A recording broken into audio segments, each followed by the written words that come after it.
तुमच्या आयुष्यात पैसा आणि ज्ञानाची अशी नदी वाहू लागली तर, जी कधीच संपणार नाही, जिथे प्रगतीचा प्रवाह अखंड असेल.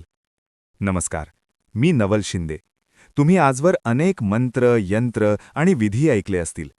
पण आज आपल्या ऑकल्ट मास्टर क्लासमध्ये मी तुम्हाला अशा एका रहस्याबद्दल सांगणार आहे, ज्याला मी म्हणतो लक्ष्मी आणि सरस्वती प्राप्तीचे जिवंत तंत्र.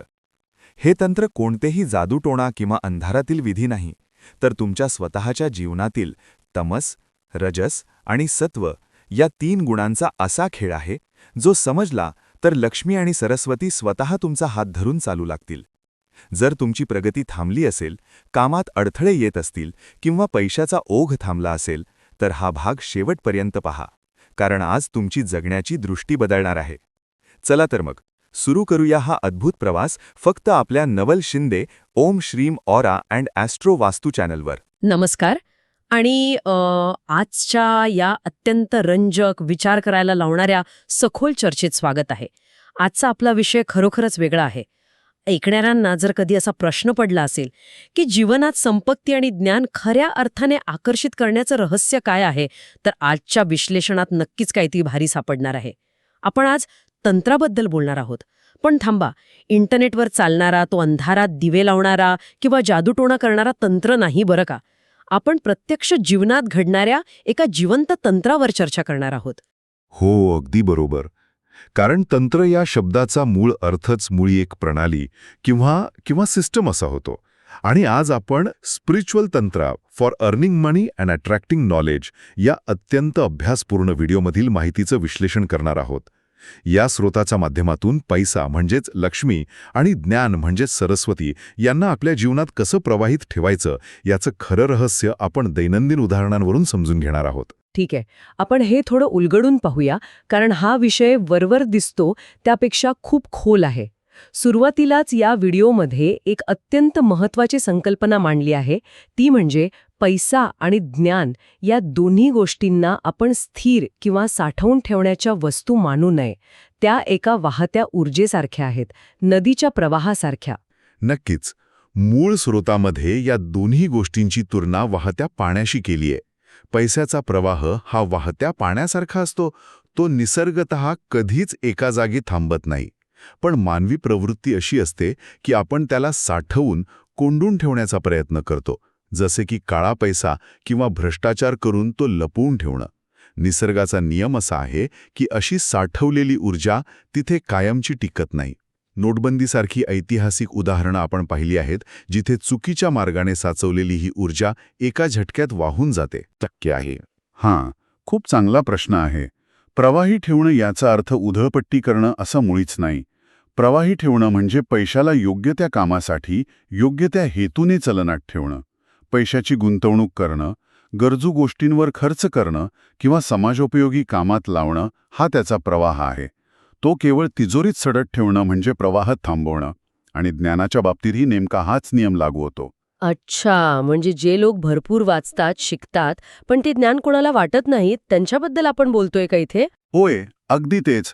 व्हिडिओमध्ये स्पष्ट केलंय की जर एखाद्या व्यक्तीने खूप ज्ञान मिळवलं आणि ते केवळ स्वतःपुरतं मर्यादित ठेवलं, कोणाला शिकवलं नाही किंवा त्याचा वापर केला नाही, तर त्यातून केवळ अहंकार निर्माण होतो. ती व्यक्ती स्वतःला सर्वश्रेष्ठ समजू लागते. पण ते साचलेलं ज्ञान कालांतराने कुचकामी ठरतं. ज्ञानाची देवाणघेवाण जितकी जास्त होईल तितकं ते अधिक प्रवाही आणि उपयुक्त बनतं. जर ऐकणाऱ्यांना लक्ष्मी आणि सरस्वती आपल्या जीवनात हवी असेल, तर त्यांना थांबून चालणार नाही. या प्रवाहाबरोबर व्हावं लागेल. प्रवाहाबरोबर वाहणं हे समजायला थोडं अमूर्त वाटू शकतं, पण हाच खरा तंत्र आहे. आणि हे अत्यंत सोप्या भाषेत समजून सांगण्यासाठी मूळ स्रोतात नवरात्रीच्या 9 दिवसांचे एक अत्यंत सुंदर उदाहरण दिलंय. म्हणजे आपण जो उत्सव साजरा करतो त्याचं हे मानसशास्त्रीय आणि आध्यात्मिक स्वरूप आहे. तर अगदी बरोबर. नवरात्रीचे पहिले 3 दिवस हे महाकालीचे असतात, जे तामसिक गुणाचं प्रतीक आहेत. पुढचे 3 दिवस महालक्ष्मीचे असतात, जे राजसिक गुणाचं प्रतिनिधित्व करतात. आणि शेवटचे 3 दिवस महासरस्वतीचे असतात, जे सात्विक गुणाचं प्रतीक आहेत. हे 3 गुण, तमस, रजस आणि सत्व, हेच या जिवंत तंत्राचा खरा पाया आहेत. मानवी मन याच 3 गुणांमध्ये सतत फिरत असतं. आणि हे 3 गुण ऐकणाऱ्यांसाठी अगदी अरेचा असा अनुभव देणाऱ्या एका उदाहरणातून स्पष्ट केले आहेत. ते म्हणजे टीव्ही आणि रिमोटचं उदाहरण. हे तर माझ्या बाबतीत रोजच घडतं. म्हणजे जेव्हा मी रविवारी सोफ्यावर अगदी आळशासारखी पडून असते, समोर टीव्हीवर काहीतरी रटाळ कार्यक्रम चालू असतो, बाजूलाच रिमोट पडलेला असतो, पण तरीही मी तो रिमोट उचलून चॅनल बदलण्याची तसदी घेत नाही, तेव्हा मी चक्क तमस अवस्थेत असते तर. अगदी तंतोतंत. ती जी आळसाची, संभ्रमाची किंवा काहीही न करण्याची अवस्था आहे, ती म्हणजे तमस किंवा अज्ञान. इथे तुमच्याकडे काहीतरी घडण्याची, बदल घडवून आणण्याची शक्यता आहे. रिमोट जवळच आहे, पण आळसामुळे कोणतीही कृती घडत नाहीये. संभाव्यता आहे, पण प्रत्यक्ष ऊर्जा वापरली जात नाहीये. पण मग जेव्हा मला अचानक कंटाळा, असह्य होतो आणि मी तो आळस झटकून उठते, हातात रिमोट घेते आणि चॅनल बदलण्याची कृती करते, ती कृती म्हणजे रजस का? हो, ती अवस्था रजस गुणात रूपांतरित होते. रजस म्हणजे कृती, ॲक्शन, हालचाल. जी शक्यता मगाशी फक्त अस्तित्वात होती, ती आता प्रत्यक्ष कृतीत बदलली आहे. तुम्ही आळस सोडून ऊर्जेचा वापर केला आहे. आणि त्यानंतरची अवस्था म्हणजे सत्व. जेव्हा चॅनल बदलून एखादा माहितीपूर्ण किंवा आवडीचा कार्यक्रम लागतो आणि तुम्ही अत्यंत शांतपणे, एकाग्रतेने तो पाहता, ती स्थिरता आणि शांती म्हणजे सात्विक गुण.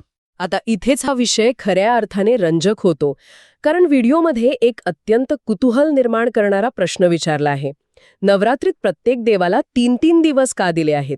तामसिकला 3, राजसिकला 3 आणि सात्विकला 3 असे का? तर याचं उत्तर असं आहे की या 3 मुख्य गुणांचेही प्रत्येकी 3 उपप्रकार आहेत. हे जणू काही मानवी स्वभावाच्या आणि गुणांच्या आतील एक गूढ मायाजालच आहे. आपण एका एका गुणाचं विश्लेषण करूया. तमसचे जे 3 प्रकार आहेत त्यातून सुरुवात करूया. तमसचा पहिला प्रकार आहे तामसिक तमस. ही अत्यंत नैराश्याची किंवा डिप्रेशनची अवस्था मानली जाते. रिमोटच्या उदाहरणावरून सांगायचं तर या अवस्थेत व्यक्तीला हेही भान नसतं की टीव्ही चालू आहे आणि बाजूला रिमोट आहे. जीवनातील समस्यांमुळे डोक्यात इतके विचार सुरू असतात की आजूबाजूच्या परिस्थितीची कोणतीही जाणीव नसते. अत्यंत खालची पातळी, जिथे पूर्णपणे अंधार असतो. बापरे, ही खरोखरच खूप जड अवस्था आहे. मग राजसिक तमस म्हणजे काय? म्हणजे यात थोडी तरी हालचाल असते का? हो, दुसरा प्रकार आहे राजसिक तमस. यामध्ये व्यक्तीला माहीत असतं की रिमोट उचलून चॅनल बदलता येईल, ही शक्यता त्यांना माहीत असते, पण तरीही ते आळसात आणि संभ्रमात पडून राहतात. ही एक प्रकारची कन्फ्युजनची अवस्था असते. करू की नको, उद्या करूया, अशी चालढकल करण्याची प्रवृत्ती इथे दिसते. इथे थोडासा प्रयत्न केला तर कृती होऊ शकते, पण सध्या ती व्यक्ती तमसमध्येच अडकलेली असते. आणि तमसचा तिसरा प्रकार म्हणजे सात्विक तमस. हे ऐकायला थोडा विरोधाभासी वाटतं ना, सत्व आणि तमस एकत्र. पण व्हिडिओमध्ये सांगितल्याप्रमाणे ही अवस्था म्हणजे रात्रीची अत्यंत गाढ आणि शांत झोप. इथेही कोणतीही कृती घडत नाहीये. शरीर पूर्णपणे अक्रिय आहे, पण ही शरीरासाठी अत्यंत गरजेची आणि चांगली विश्रांती आहे. म्हणजे सर्वच तमस वाईट नसतो. कधीकधी आपल्याला या सात्विक तमसची म्हणजे चांगल्या झोपेची खूप गरज असते. अगदी बरोबर. आता आपण रजस गुणाकडे वळूया. रजस म्हणजे कृती, पण त्या कृतीमागील हेतू काय आहे यावरून त्याचे 3 प्रकार पडतात. पहिला आहे तामसिक रजस. हे अत्यंत धोकादायक असू शकतं. मूळ स्रोतात यासाठी काही ऐतिहासिक उदाहरणं दिली आहेत, जसं की भ्रष्ट राजकारणी, दहशतवादी, उदाहरणार्थ कसाब किंवा अगदी हिटलर. ही उदाहरणं ऐकायला खूप टोकाची आणि अंगावर काटा आणणारी वाटतात. आणि ऐकणाऱ्यांसाठी मला इथे एक गोष्ट स्पष्ट करायची आहे. आपण इथे कोणाच्याही राजकीय किंवा ऐतिहासिक विचारधारेचं समर्थन किंवा विरोध करत नाही आहोत. आपण केवळ मूळ स्रोतात दिलेल्या माहितीचं निष्पक्षपातीपणे विश्लेषण करत आहोत. तर या उदाहरणांमधून व्हिडिओ निर्मात्याला नेमका कोणता मुद्दा मांडायचा आहे? अगदी योग्य वेळी तुम्ही हा मुद्दा स्पष्ट केलात. या उदाहरणांमागील विचार असा आहे की या लोकांकडे प्रचंड ऊर्जा, सत्ता आणि कृती करण्याची ताकद होती. त्यांनी जगाचा नकाशा बदलण्याची किंवा समाजावर मोठा प्रभाव टाकण्याची कृती केली. म्हणजेच ते पूर्णपणे रजस गुणात होते. पण त्या कृतीमागील इंधन किंवा हेतू अत्यंत नकारात्मक, स्वार्थी आणि विनाशकारी होता. यावरून लक्षात येतं की ऊर्जा असली तरी ती नकारात्मक दिशेने गेली तर किती घातक ठरू शकते. म्हणजेच ऊर्जा असूनही ती चुकीच्या दिशेने गेली तर विनाश अटळ आहे. पण मग जर कोणी हीच ऊर्जा स्वतःच्या वैयक्तिक फायद्यासाठी वापरली तर? कारण सगळेच तर विनाशकारी नसतात. आपण सगळेच कधी ना कधी स्वतःच्या फायद्याचा विचार करतोच. हाच रजसचा दुसरा प्रकार आहे, राजसिक रजस.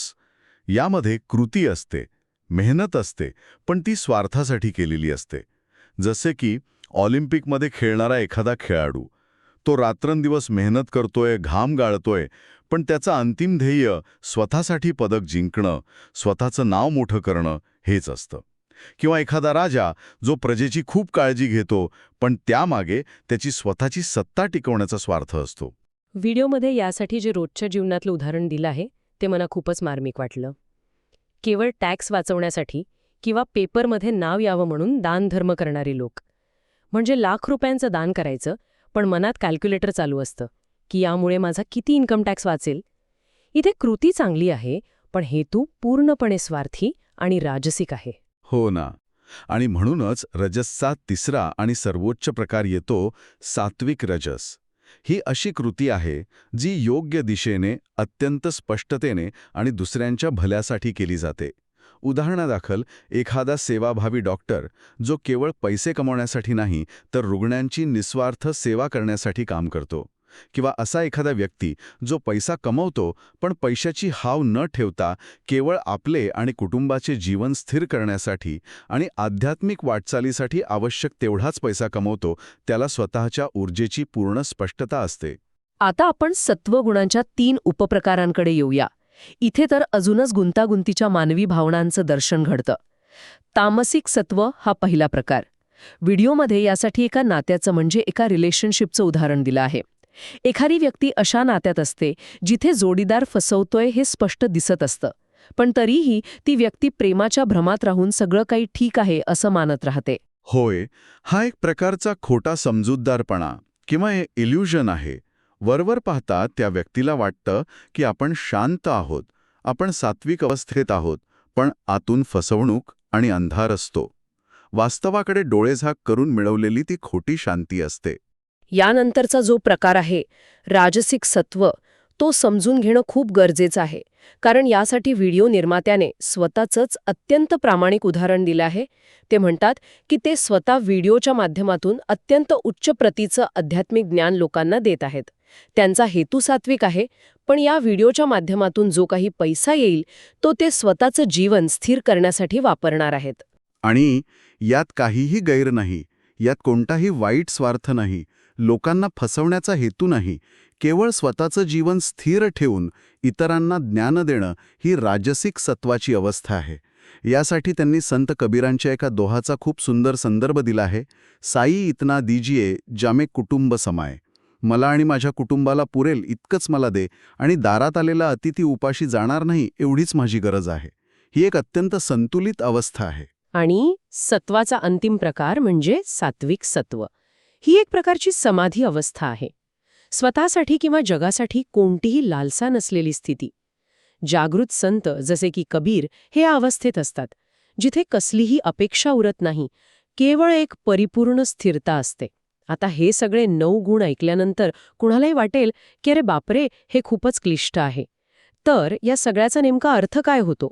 या सगळ्याचा आपण प्रत्यक्ष जीवनात कसा वापर करायचा? हाच सर्वात महत्त्वाचा टप्पा आहे.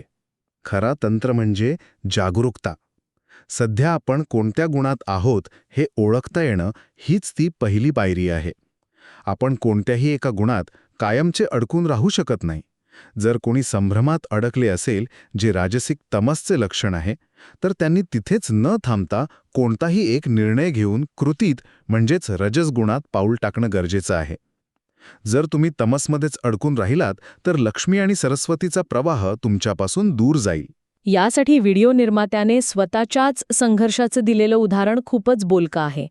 हा जो व्हिडिओ आपण आता विश्लेषित करत आहोत, तो बनवण्यापूर्वी ते स्वतः पूर्ण 1 आठवडा संभ्रमात होते.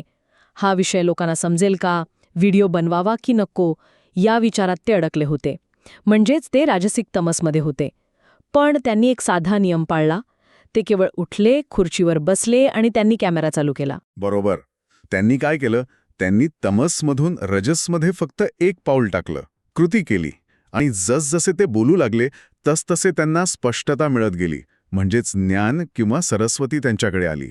आणि हा व्हिडिओ प्रसारित झाल्यानंतर त्यातून त्यांना लक्ष्मी म्हणजेच पैसा देखील मिळणार आहे. हाच तो 1 स्टेप रूल आहे. तुम्ही स्वतःला एका मानसिक अवस्थेतून बाहेर काढण्यासाठी फक्त एक पाऊल पुढे टाका. निसर्ग, लक्ष्मी आणि सरस्वती तुमच्या दिशेने 99 पावलं चालून येतील. पण त्यांनी आणखी एक गोष्ट स्पष्ट केली आहे की एकाच गुणात कायमचं राहणं शक्य नसतं आणि ते योग्यही नसतं, अगदी सत्वगुणातही. म्हणजे जर मी गृहस्थाश्रमी आहे, मला कुटुंबाची जबाबदारी आहे, तर मी दिवसभर केवळ डोळे मिटून ध्यानात बसून राहिले तर घर कसं चालणार? अगदी बरोबर. गृहस्थाश्रमी माणसाने कुटुंबाच्या पालनपोषणासाठी पुन्हा रजसगुणात येणं गरजेचं आहे. कधी शांतता हवी, कधी कृती हवी. हे सर्व चक्र सातत्याने प्रवाही ठेवणं म्हणजेच जीवनात संतुलन राखणं. आणि जिथे संतुलन असतं तिथेच लक्ष्मी आणि सरस्वतीचा वास असतो. जर आपण याचा मोठ्या चित्राशी संबंध जोडला तर हे केवळ पैसापुरतं किंवा भौतिक यशापुरतं मर्यादित नाहीये. मूळ स्रोतामध्ये असं स्पष्ट केलं आहे की ध्यानात किंवा मेडिटेशनमध्येही हाच तंत्र लागू होतो. हे मला खूप नवीन वाटलं. होय, ध्यानाचा प्रक्रियेतही आपण या 3 गुणांमधून प्रवास करतो. जेव्हा कोणी नव्याने ध्यान करण्यास सुरुवात करतो तेव्हा सुरुवातीला घाम येणं, भीती वाटणं, अस्वस्थ वाटणं असे अनुभव येतात. व्हिडिओनुसार हे तमस गुणाचं लक्षण आहे, कारण शरीर आणि मन अजून स्थिर झालेलं नसतं. तिथेच घाबरून ध्यान न सोडता जर व्यक्तीने ते सुरू ठेवलं तर ती पुढच्या टप्प्यात म्हणजेच रजसमध्ये पोचते. तिथे वेगळे रंग दिसणं, प्रकाशाचे चित्र दिसणं किंवा काही छोट्या सिद्धी मिळणं असे अनुभव येतात. अंतिम ध्येय हे सहस्रार चक्रापर्यंत पोहोचणे असते. थांबा, पुढे जाण्यापूर्वी मला एक विचारू द्या. हे सहस्रार चक्र आणि सिद्धी म्हणजे नेमकं काय? नव्याने ऐकणाऱ्यांसाठी हे थोडं जड वाटू शकतं. नक्कीच आपण हे सोपं करूया. सिद्धी म्हणजे ध्यानाच्या प्रवासात मिळणाऱ्या काही छोट्या मानसिक क्षमता, जसं की खूप शांत वाटणं किंवा भविष्यातील गोष्टींचा थोडासा अंदाज येणं. याला तुम्ही महामार्गावर लागणाऱ्या सुंदर धाब्यांसारखं समजू शकता. ते छान वाटतात, पण ते आपलं अंतिम ध्येय नसतं. आणि सहस्रार चक्र म्हणजे भारतीय योगशास्त्रानुसार आपल्या डोक्याच्या अगदी वरच्या भागात असलेलं ऊर्जेचं सर्वोच्च केंद्र. याच सहस्रार चक्राला कमळावर विराजमान असलेल्या सरस्वतीचं स्थान मानलं जातं. म्हणजेच ही पूर्णपणे सत्वगुणाची सर्वोच्च अवस्था आहे. आता हे खूप स्पष्ट झालं. म्हणजे ध्यानात जेव्हा ते रंग दिसतात किंवा सिद्धी मिळतात तिथेच न अडकता पुढे जाणं महत्वाचं आहे. कारण जर त्या लालसेत अडकले तर प्रगती थांबते. प्रवाही राहून सहस्रार चक्रापर्यंत म्हणजे सत्वगुणापर्यंत पोचणं हे अंतिम ध्येय आहे. आणि याच जोडीला आहाराचं महत्त्वही व्हिडिओमध्ये सांगितलंय ना? होय, आहाराचा आपल्या गुणांवर थेट परिणाम होतो. जर कोणी आधीच तमसगुणात असेल आणि त्याने तामसिक आहारच घेतला, जसं की खूप जड, शिळं किंवा प्रक्रिया केलेलं अन्न, तर तो त्या अवस्थेतून कधीच बाहेर पडू शकणार नाही. शरीर अधिक सुस्त होईल. खाण्यापिण्याचाही या संपत्ती व ज्ञानाच्या आकर्षणावर थेट प्रभाव पडतो. या सर्व चर्चेचा सारांश हाच आहे की खरा तंत्र हा मंत्र जपणे किंवा अंधारात बसून पूजा करणे यापुरता मर्यादित नाही. खरा तंत्र म्हणजे आपल्या मनाच्या अवस्था ओळखून स्वतःला सातत्याने योग्य दिशेने प्रवाहित ठेवणं, कुठेही साचून न राहणं. आणि म्हणूनच ऐकणाऱ्यांसाठी आजची एक अत्यंत साधी पण प्रभावी कृती व्हिडिओमध्ये सुचवली आहे. रात्री झोपताना आपला संपूर्ण दिवस तपासून पाहावा. आज सकाळी आपण कोणत्या गुणात होतो? दुपारी राग आला होता का? तो तमस होता की रजस? असे स्वतःचे विश्लेषण करण्याची सवय लावली तर ही जागरूकता आपोआप वाढेल. यावरून एक महत्त्वाचा प्रश्न निर्माण होतो, ज्याचा विचार करणं खूप गरजेचं आहे. आपण आत्तापर्यंत एका व्यक्तीच्या मानसिक अवस्थेबद्दल बोललो, पण विचार करा, एखाद्या संपूर्ण समाजाचा किंवा एखाद्या मोठ्या कंपनीतील कामाच्या ठिकाणचा सामूहिक गुण त्यांच्या एकत्रित यशावर किती मोठा परिणाम करत असेल. जर एखाद्या ऑफिसमधले सगळेच कर्मचारी राजसिक तमसमध्ये अडकळे असतील तर ती कंपनी कशी पुढे जाईल? तिथे लक्ष्मी कशी येईल? हा नक्कीच प्रत्येकाने विचार करण्यासारखा मुद्दा आहे. वाह, हा खरोखरच एक सखोल विचार आहे. एका व्यक्तीच्या मनापासून ते संपूर्ण समाजाच्या प्रगतीपर्यंत हा जिवंत तंत्र कसा काम करतो हे पाहणं अद्भुत आहे. आजच्या या चर्चेतून ऐकणाऱ्यांना नक्कीच त्यांच्या दैनंदिन जीवनाकडे पाहण्याचा एक नवीन दृष्टिकोन मिळाला असेल. पैसा आणि ज्ञान या दोन्ही वाहत्या ऊर्जांचा सन्मान करा आणि स्वतःला त्या प्रवाहाबरोबर नेहमी प्रवाहित ठेवा. आजच्या या विश्लेषणात सहभागी झाल्याबद्दल धन्यवाद. पुन्हा भेटूया अशाच एका नवीन आणि विचार करायला लावणाऱ्या सखोल चर्चेत. तोपर्यंत जागरूक रहा आणि प्रवाही रहा. मित्रांनो, लक्षात ठेवा, लक्ष्मी आणि सरस्वती ही वाहती ऊर्जा आहे. जर तुम्ही एकाच गुणात अडकून राहिलात तर हा प्रवाह थांबतो. स्रोतानुसार जेव्हा तुम्ही प्रगतीसाठी फक्त एक पाऊल उचलता तेव्हा निसर्ग तुमच्याकडे 99 पावले चालून येतो.